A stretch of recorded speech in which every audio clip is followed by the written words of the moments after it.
of yet. I heard about a high school in Chicago where students had to pass a certain number of courses to graduate, and if they didn't pass a course, they got the grade not yet.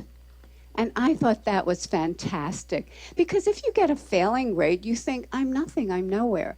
But if you get the grade not yet, you understand that you're on a learning curve. It gives you a path into the future.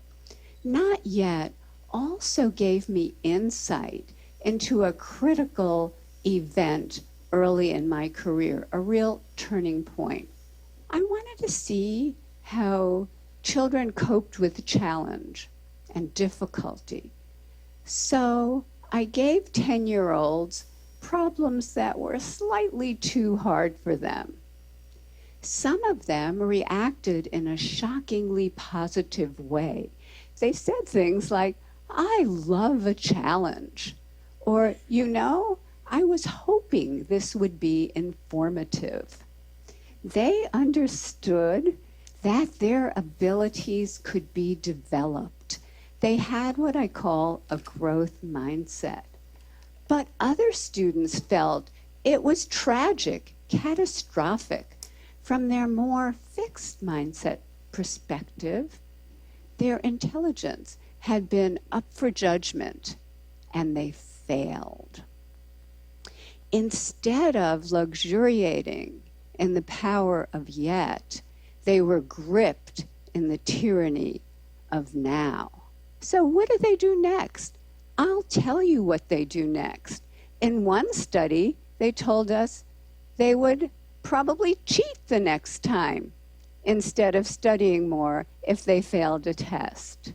In another study, after a failure, they looked for someone who did worse than they did so they could feel really good about themselves. And in study after study, they have run from difficulty. Scientists measured the electrical activity from the brain as students confronted an error. On the left, you see the fixed mindset students. There's hardly any activity. They run from the error. They don't engage with it. But on the right, you have the students with the growth mindset, the idea that abilities can be developed. They engage deeply. Their brain is on fire with yet. They engage deeply. They process the error. They learn from it, and they correct it. How are we raising our children? Are we raising them for now instead of yet? Are we raising kids who are obsessed with getting A's? Are we raising kids who don't know how to dream big dreams? Their biggest goal is getting the next A or the next test score? And are they carrying this need for constant validation with them into their future lives? Maybe because employers are coming to me and saying, we have already raised a generation of young workers who can't get through the day without an award. So, what can we do? How can we build that bridge to yet? Here are some things we can do. First of all, we can praise wisely, not praising intelligence or talent. That has failed. Don't do that anymore, but praising the process that kids engage in. Their effort, their strategies, their focus, their perseverance, their improvement. This process praise creates kids who are hardy and resilient. There are other ways to reward yet. We recently teamed up with game scientists from the University of Washington to create a new online math game that rewarded yet. In this game, students were rewarded for effort, strategy, and progress. The usual math game rewards you for getting answers right now, but this game rewarded process. And we got more effort, more strategies, more engagement over longer periods of time, and more perseverance when they hit really, really hard problems.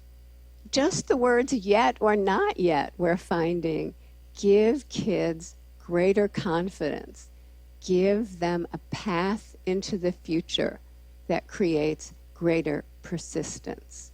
And we can actually change students' mindsets. In one study, we taught them that every time they push out of their comfort zone to learn something new and difficult, the neurons in their brain can form new, stronger connections, and over time, they can get smarter. Look what happened. In this study, students who were not taught this growth mindset continued to show declining grades over this difficult school transition. But those who were taught this lesson showed a sharp rebound in their grades. We have shown this now, this kind of improvement, with thousands and thousands of kids, especially struggling students. So let's talk about equality. In our country, there are groups of students who chronically underperform. For example, children in inner cities or children on Native American reservations. And they've done so poorly for so long that many people think it's inevitable. But when educators create growth mindset classrooms steeped in yet, equality happens. And here are just a few examples. In 1 year, a kindergarten class in Harlem, New York, scored in the 95th percentile on the National Achievement Test. Many of those kids could not hold a pencil when they arrived at school. In 1 year, fourth grade students in the South Bronx, way behind, became the #1 fourth grade class in the state of New York on the state math test. In a year to a year and a half, Native American students in a school on a reservation went from the bottom of their district to the top. And that district included affluent sections of Seattle. So the Native kids outdid the Microsoft kids. This happened because the meaning of effort and difficulty were transformed. Before, effort and difficulty made them feel dumb, made them feel like giving up. But now, effort and difficulty, that's when their neurons are making new connections, stronger connections. That's when they're getting smarter. I received a letter recently from a 13-year-old boy. He said, "Dear Professor Dweck, I appreciate that your writing is based on solid scientific research, and that's why I decided to put it into practice.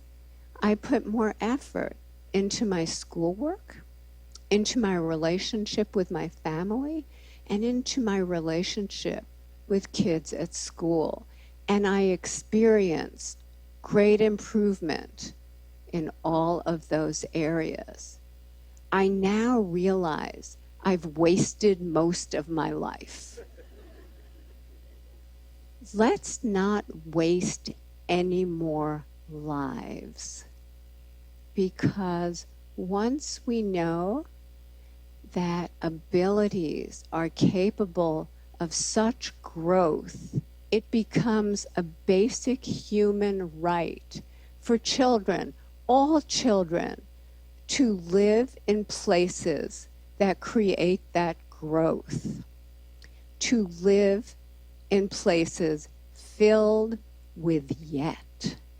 Thank you.